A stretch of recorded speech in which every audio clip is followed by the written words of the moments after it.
we have a very exciting panel coming up here, a panel around insurance. I know, the most exciting subject you can imagine, right? But seriously, insurance is a super old industry. Insurance has been around for over 500 years. Insurance is in every country in the world, and it affects every segment of society. And just like most other industries, insurance is digitizing fast, but not without a few bumps in the road.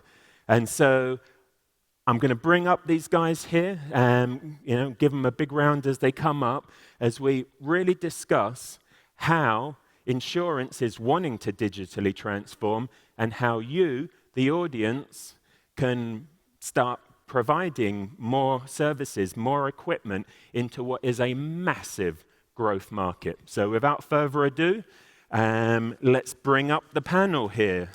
So first up, we have Thomas from CoreLogic. So come on up, Thomas.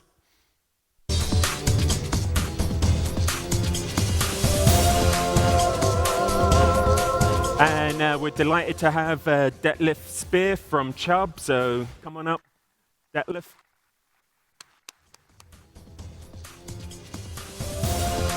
And Jackson Bond from Litvart. Come on up.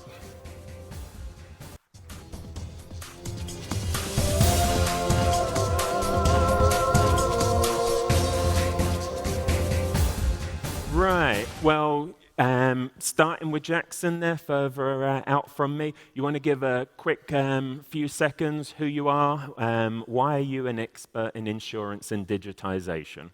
Certainly. Thank you for the invitation. So my company, Lichtwart, is actually focused on something a little bit different, not insurance, but on providing light and making sure that light is used in energy efficiently in outdoor settings. But my previous company, and this is where insurance comes into play, is a company called Relayer. Relayer is an IoT, an Internet of Things company that was sold to the insurance giant Munich Re, based here in Munich, obviously a 60 billion revenue company. And they bought my previous company, Relayer, in 2018. Actually, that was their second purchase of an IoT company, an Internet of Things company. Previously, they had purchased another company called Meshify that was focused on sensors and monitoring water damage. And of course, they were very interested in collecting more or having access to more real-time data from physical assets to help manage risk. So it became very important.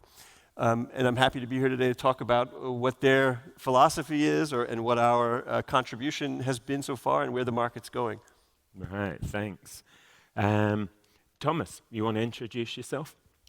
Yes, so I work with CoreLogic, and we are a company that is centered around property data, and alongside that is the business that I mainly represent, which is a property claims management platform that covers the complete value chain from notifying losses to an insurer and into the contractors who actually then have to do the repairs. So perhaps the connection there is that system and platform can or is currently mainly fed by the manual loss notifications from the policyholders, but it could, of course, be fed by any sensor signal. So that is perhaps the connection to here. And before that, I actually used to work with Munich Re for a couple of years, decades rather, in claims management and innovation. Right, thanks, Thomas. So Detlef, you want to introduce yourself? Yes, thank you very much, Daniel. I'm Detlef. I'm working with Chubb since 5 years. Chubb is the world's largest industrial stock-rated insurance company. We run offices in 54 countries worldwide. I'm responsible for the region East, that's Poland, Czech, Hungary, Germany, Austria, and the former Commonwealth of Russian states, independent states, CRS, sorry. and I'm responsible for all lines of business. And I joined this panel because we are the guys using IoT systems provided by HSP, supported by Munich Re, in some real estates, in shopping malls, and I hope I can help you with some insights from my industry. Right, great. So, welcome aboard to the panel. So, as I said, insurance is no stranger to digitization. I think many of us have seen digitization in the insurance that we purchase. You know, crashes, for example, being able to video what's happened in that accident, you know, be able to speed up that claim execution, healthcare, being able to insure goods in supermarkets, in fridges, for example, digitizing water leak sensors so that property owners get alerts in seconds and minutes that they've got water damage rather in hours and days. And of course, we see this across so many different segments of the market. So I guess a question to get the panel moving here is, what has been the outcome of this? Has this really transformed insurance? Has this been, you know, just sort of playing with ideas? You know, what kind of impact has this made into the insurance industry? Maybe the insurance provider should answer that. That's a tricky question because everybody is talking about digitization. Everybody is sometimes afraid about disruption that may come up with digitization and all these products. However, I would say we are still in an early discovery phase. Everybody is trying to gather some data, to analyze some data. But my very personal opinion, we don't have a breakthrough. We are still in an experimental phase, and we are looking forward to the future. I'm going to go take a seat with you guys. I would say it's found its way into the insurance industry in the most traditional way how the insurance industry adopts things, slowly and comprehensively, though, at the same time. So we're really looking, I mean, especially regarding IoT in a wider sense, it does affect all lines of business. So we do have insurers that work with smart watch data, health data. We have telematics policies with some insurers around cars. Has it totally transformed the industry, as I think during the hype phase it was envisioned by some? No. But it's perhaps behind the scenes gaining more and more ground, but ever so slowly. Yeah, I think if I look at the audience and you guys out there, I'm going to ask a quick question. How many of you are insurers? Raise your hand. Oh, actually, one of you. Okay. So how many of you are solution providers? Anything with a hardware or software combination? Anything hardware, software? Raise your hand. So that's the majority of you. Okay, so this is the opportunity, I think, that's for those people who are actually enabling data collection. This is the opportunity. I've been in the business now in the IoT business since my first company, Relayer, was founded in 2013 for about now, 11 years, 12 years? And it's been a slow development, combining connectivity, sensors, cloud platforms, but that's become commoditized. So it's never been cheaper to create a data enablement platform or some kind of a data enablement application to collect data from a physical object. Every physical object has some kind of insurance associated with it. House, car, your toys, your homes, I think it's endless basically. And I think what we've seen or what I've seen is that it's been a very slow process. But now you have the commoditization of the technology and the actual application layer. And now's the time to really inject simple solutions for very sharp and very specific use cases. So we were just talking about water monitoring in homes, which is something that Chubb is using. It was provided by a company called Meshify, which was acquired by Munich Re. That's basically deployed. That's basically now everywhere. The same thing applies to, many of you know this in America, you know the, what are they called, the dongles in your car, right? Dongles in your car, that's pretty much proliferated around the world. That's being used by insurance companies. But there's not that many, and I think there's an opportunity here for the solution providers, for you guys, to build more and more of these solutions. Another example might be elevators. So you may be familiar with Schindler, Otis, ThyssenKrupp. They all have a solution for monitoring elevators to de-risk the operations. This is relevant for the insurance companies, but the problem is the insurance companies don't necessarily have the data, right? The owners of the buildings or the providers of the elevators, they have the data. So it becomes a little bit of a race, and I think that's one reason why it hasn't grown as fast as we all thought, because the insurance companies, the reinsurance companies, the building operators or the asset operators, the asset owners, they're racing to get data. Basically, whoever has the data controls the risk. If you have more data, you have less risk. You don't need the insurance company, right? So Detlef's job could be put out of business if the operator of the asset gets more data than the insurance company. So I think it's one of the reasons why it hasn't really taken off yet is because there's still a struggle to get the applications into the market. And the ones with money, like the insurance companies, have been able to acquire useful applications like Meshify, like water, or like elevator monitoring. But I think the more applications that are out there, the more attractive it is for insurance companies.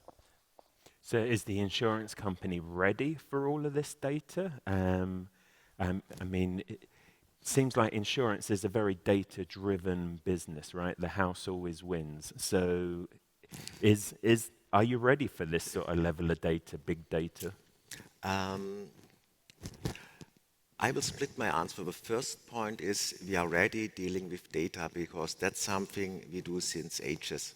We have our actuaries and they can calculate risks, and the more data we have, the more accurate is our premium calculation. So we are ready to deal with it. That's not the issue. One reason why you see not so many applications running now is, I can give you an example because I see on the PowerPoint slide the two cars crashing together. And 7 or 8 years ago, we were a front runner in the AI usage of smartphone taking photographs from your car damaged. So we talk to our customers, say, please take 3 pictures of the damaged car. We will calculate the loss and pay it immediately. I thought it's really a great effort. By today, still the usage of this AI-driven solution is about 2% up to 3% of all customers. So I always have to ask myself, the things we are doing with AI, does this help the customer journey? And is the customer ready for the usage of the things we provide towards him? And so far, at least in the German insurance market, we offer great things that are AI-driven, but they are not accepted by our customers. And so we have 2 points we have to see. We are ready for the data, but sometimes the customer isn't. So you think that's maybe because of data ownership? The customer, it's their images, they own that data. Why are they giving you that data? Is it a data ownership issue or is it a cultural issue? Again, 2 answers. For the more industrial our customer is, the more it's data-driven. And if you ask an OEM, if you ask an industrial company, if you ask us, all of us would like to be the data owner. In the private sector, the customer doesn't really care about the ownership of data. He is just the behavior, and if you have a car accident, you go to an expert in person and ask him to evaluate the damage. Or you go to your garage and ask the garage owner, hey, how much is it to repair the damage? You are simply not used to use an iPhone or another device to take pictures of your car. And another little story related to this. our software was able to calculate the loss within 1.5 minutes. The first customer we sent the evaluated price, he said they can't have a serious calculation on this after 1 minute. So we slowed down the processes for 4 hours, kept the results in our own systems, and sent out the email after 4 hours. When we believed it was a serious calculation. I think that's a great point regarding kind of the existing mutual expectations, both from the customer towards the insurer and from insurers onto the policyholders or the solution providers. So I think the opportunity there is perhaps, or the point really maybe more specified is policyholders and insurers have a typically transactional and rare relationship, only like sometimes just once in a lifetime, but certainly not much more often than once a year. So the policyholders also don't really expect the kind of services, even value added, that can come from any data around sensors from an insurer. And I think that is where both insurers are challenged in conveying, in even gaining the ear of the customers for, yeah, we're offering something new, something other than insurance to you. And it's an opportunity for everybody else in the market to try and take that role and get that message across to those end customers. So if we all work with our various partners, and if I would encourage you to look differently to them and see who is perhaps more established in the market towards the customer or has a better access to them, and then look into collaboration models. CoreLogic, for example, has a so-called Digital Hub Alliance, which is just another word for plug into our API and let the data flow, right? Or the value-added services resulting from the data. Because that is, I think, still something that we all can talk about and think up. So what all can we do with the 1,000-fold of data instead of just one data point in the insurance? But get it across to the end user so they see that value. So what is that business value shift then? Once we got the data, perhaps we got the trust of the customer, what is that business value shift that happens or is happening or has happened in this insurance segment? Jackson will go for it. Well, I would try and be a bit more provocative in my response, and I think say that the value chain begins with the customer, and I think maybe one of the issues is the customer, whether it's an industrial customer or a consumer customer, are they willing to share some of their data with the insurance provider to get benefits, to get actual concrete, let's say, discounts on their premium or lowered premiums? And I think that's one of the challenges, depending on which region of the world. Some countries are more, or some people in different regions are more willing to provide or share some of their data for concrete benefits. For example, if I ask the audience, if you were willing to share some of your, let's say, health data with your insurance provider for concrete benefits, if they saw your health and they lowered your benefit, would you do that? Well, just a show of hands, if you would do that, if you would get concrete benefits from your insurance provider, if you were willing to share some of the data. So I see 2, 3 hands. Anyone else? 4 hands. 4, okay. 5. So you would do that.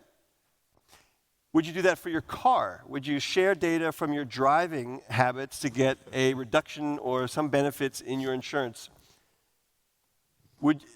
So it's there you go. So there's definitely a demand for that kind of a premium discount. Now the question is, back to the insurance companies, would you be willing to provide that discount? Yeah, and in what time frame? And in what time frame? Would Because you have to spend 10 years to model all that data, or can you do it in 1.5 minutes? I'm putting you on the spot, Detlef. I know, I'm sorry for that. But I'm just curious, for the audience's sake, so we've got several people who are willing to share data. Would you give them benefits? Would you give them discounts? Yes, I would do. It There always depends on the line of business and the risk you are insurance. However, you have to, because you get what you want. You want the data, and nothing is for free in this world. Right. I think that's another great point, because indeed, if that data was shared, yes, that data in itself presents a value. Now, we've only discussed it in the from the policyholder's perspective in the positive outcome way. So imagining you're driving really well and therefore you get a discount. Should you, and would you be perhaps still eligible to a discount even if your driving is not that great? Usually you think in that thinking, well, you'd have to pay more premium, right? But now if the insurer and or the services providers around that figure out a way how there is value that can gain and generated from the data, whether it's good behavior or bad behavior, then it can actually be a positive outcome to the policyholder either way. And that could be, for example, if your driving is poor, you'll be condemned to a driving training on a racetrack. That may actually be an incentive for you, and your driving will improve, possibly, and somebody else makes money off of that at the racetrack, right? So these are the business models, I think, that could definitely help make the value that's inherent to the data more tangible. And I think we all, as we sit here, have to do that work and look into these business models more, because insurers don't need to do it. They're doing good business anyway. If I may, I could imagine worse things when sent to a race course, having some driving experience. However, you see a natural risk selection. I think heavy smokers and drinkers will not share their health data with an insurer, as long as an unreasonable driver will not share his driving data with his insurer. So we have always seen a kind of risk selection, and some guys who are happy to share data and others not. Another point I want to bring into this discussion is the risk prevention. We are not only doing these things to gather data, we also want to prevent our assets, and that's a very, very important thing. And it touches a bit the driving experience, it touches a bit the health experience, but it's also in large risks and SMEs and industrial estates. And now we must be honest to ourselves. I bring in other examples that happened to me and my staff 5 years ago. When we restructured my department, we moved from 3 offices spread over the city in one main office. And the main office was on one floor with roughly 1,000 square meters. Now we have a German law that says if you are in more than 300 square meters, you have to separate the building and you have to build fireproof walls and fireproof doors. So it took 2 or 3 days when my staff came with these little shaped wood triangles and put these triangles under the fire doors. And now imagine working in a fire industrial provider, having the own fireproof doors blocked so that they don't close. It's ridiculous. Besides, it's punishment by law. So, and now have a guess, who were the first guys who brought these wooden triangles? It was the large loss fire adjusters. So sometimes is sharing data for prevention what you realize is good for prevention, not the thing what you like to do. And that's why in some points you don't see the premium adapted to the risk, because everybody is trying to cheat to his fortune. So we talked a lot about people, and we're fickle. We don't like to share data, maybe, especially if we're trying to hide something. But what about the machines, industry? I mean, they don't have personalities. So what have been the challenges there to get that data, to build solutions that can get the data, or perhaps getting the owners of that data to share it with you? Has that been holding you back? In predictive analytics, we are now so far in the development of data analytics with very precise foresights. I can tell you that in building number 5, machine number 8, at this part of a machine there's some running not correctly, and I can send someone to this spot before something happens. So the technology exists. I think the knowledge is spread. Where the insurance companies come into this field, I'm not really sure, because if you have the data on your own in your industry, you can use them without us. I can respond a little bit more on a practical level. My previous company, Relayer, they basically have 2 products. One is for rotating equipment, predictive maintenance, monitoring rotating motors and pumps and these kinds of machines at large machines, say 100 horsepower and above, so quite large industrial assets. The other second area is for the elevators, and I'd say it's been a long journey, but one of the reasons that it's been so difficult is because I think there was an early phase of overcomplication, of trying to get too much data, trying to track too many things, trying to work with old machines, legacy protocols, etc. And now as IoT and the technology stack, the sensors, the controllers, the connectivity, the cloud platform, as that becomes a commodity, it's become easier and cheaper for startups to enter the market and provide very small, single, individual, easy and affordable solutions that are also easy to install, that might not focus on all the protocols, all the data points on a machine, but focus on critical pieces. So it's sort of a simplification, if you will, over the last, let's say, 10 to 15 years. That's one point. The other point, I think, is that as it becomes commoditized and cheaper, it becomes more affordable for not only large companies, but also smaller companies. So we're seeing who are the customers, who buys an elevator monitoring system, not just a large building owner, but maybe service providers who provide the service to the building owner, because the actual price for the unit is very, very cheap, and they can resell it into the building owner landscape at a margin. So it's a kind of a shift in the value chain. And this is maybe a message also to you in the audience, all of you service providers, thinking about who are you addressing, who is your target audience. Is it maybe partner service providers? Is it large companies? Is your model a subscription model? Is it selling a piece of hardware one time? Is it a combination?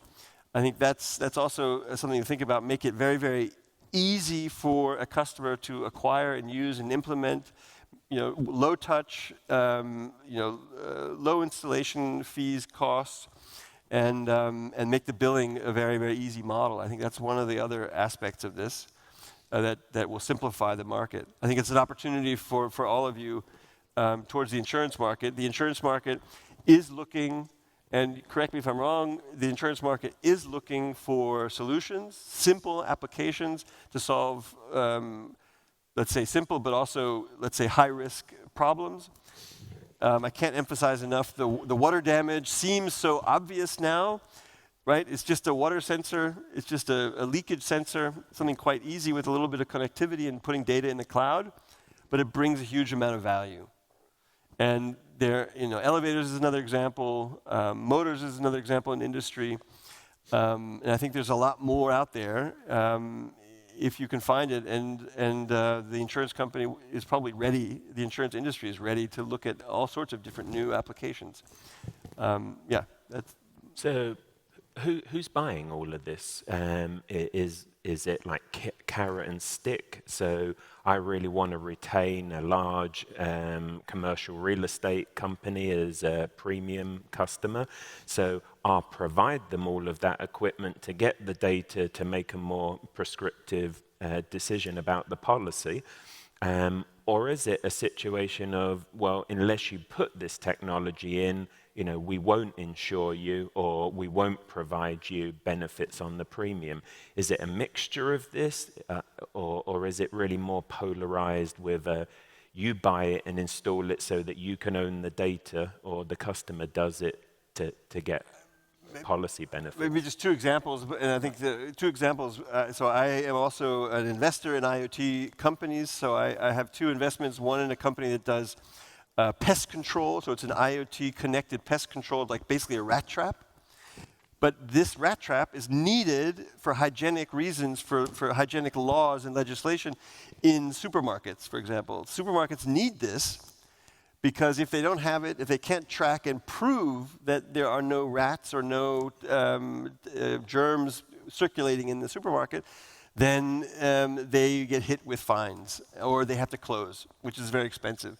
The insurance company is not going to insure them if they don't provide that kind of a data. So it's a very simple solution that now is being addressed towards a market where the insurance company is interested, but the actual customer is the supermarket chain itself. The other example is for tracking reusable large industrial containers that get lost. It's basically a tracking software, because these large industrial containers that contain, for example, spare parts, they circulate around the world carrying spare parts to different parts of the value chain, but they get lost. That's very expensive, and so you have to put new ones in the market. It's a very simple solution, tracking reusable containers. That's it. But it saves everyone in the value chain quite a lot of money, and this is something also that the insurance companies would be potentially interested in and seeing, because then they're lowering the overall risk associated with the transport of valuable goods. I just wanted to give you some examples. Yeah, great examples, especially the one with the containers. And I would say it depends from use case to use case. One are very interesting for private customers, others for industrial purposes only. And it's just you must convince the buyer of an insurance product that the solution you have to protect him, to help him to reduce the premium, is a win-win situation for him as well as for us as the insurance industry. I don't like paying losses, and many of our customers who face a business interruption don't want to get paid for a business interruption. They don't want to have their business interrupted. And that's where IoT solutions jump in for water damage, for lack of electricity, for when the temperatures goes down, we get warnings in cooling rooms. So they don't want to have money. They want to keep their customers, because when you once lost your customer, they might never come back. Right. Well, we got about 5 or so minutes left on the panel, so I wanted to sort of push that out to you guys and give you the opportunity to ask some questions yourself here to the panelists. So not sure where the mic is. You got the mic over there, Daniel? Right, so put your hands up if you have a question for the panel. Right, I think we have one there. Did I miss anybody? Ah, there you go. It was interesting discussion, first of all, especially insurance, IoT, how you connected with digitalization. There was one interesting comment about companies handling their data that you said, I know in that building, that machine, there might be some problem, like anomalies, for example. If companies do that, how insurer is thinking to award them, to encourage them to do, which makes low risk for them, for you. Similar the case how, take an example of the car. If you're driving good, your maybe insurance premium is less. Similar way, our insurance companies started thinking, how can we make a scoring to bigger companies who are doing bit of safeguarding, monitoring, planning their risk to low, so that there is no huge load on insurer. That was the question. Yeah, so what is that impact? Once you've got that data in, what is the impact? Cost reduction, but what other benefits, and how do you trigger those benefits, I think is what the question was. Yeah.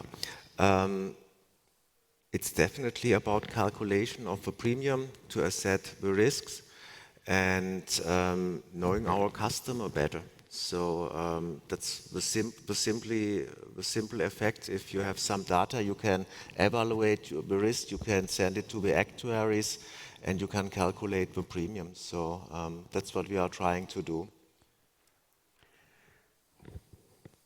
Do we have one last question here? The guy in the third row there. Yeah. Thank you for the explanation and the examples. I wanted to touch a point about the effort of the LoRa Alliance to expand in smart home and also to leverage on the convergence that the Matter protocol specified by the other association CSA is providing a possible open market for IoT devices to communicate between each other through IP convergence. My question is, do you encourage the LoRaWAN and the LoRa Alliance to support a trend that is convergence, to support IoT LoRaWAN based device, for example, to communicate with other protocols that are used by Matter? So I think the question there is perhaps one that might fit you, Thomas. Inside the residential and I guess commercial real estate, Matter is a protocol that's bringing together Wi-Fi and many other technologies. Do you see a play there for LoRaWAN? I think that was your question, right? Yeah. Yeah, so from my perspective, we may have to wait a little until the AI hype is cooling off a little. But then absolutely, I think perhaps with always keeping cyber risks in mind, because cyber risk is something that the insurance industry is very aware of, especially in connection with IoT, of course. And then it'll definitely make sense to continue, I would say, educating the industry about the perhaps particular different benefits of LoRaWAN versus other options. And that is, yeah, I guess my general appeal to say, keep educating and talking to not only maybe the industry you directly serve with your various sensors, but also to the insurers who would have to understand the same technology in order to grant any discounts. And it may turn out that the insurers actually value understanding their customers much higher than you might think, because traditionally insurers don't know their customers so well. Only it's also taking them a bit of a time to wrap their heads around what all they could do with that added insight. Nevertheless, they may be the actual catalyst to bringing the sensors out into the market. Right, well, I think we're going to wrap up here, but I guess closing notes is the insurance industry here, they don't just want to be some guys who turn up at the end of the year with a handout waiting for more money, right? These guys want to get more involved in helping you to manage your risks. They want to be a partner in that business.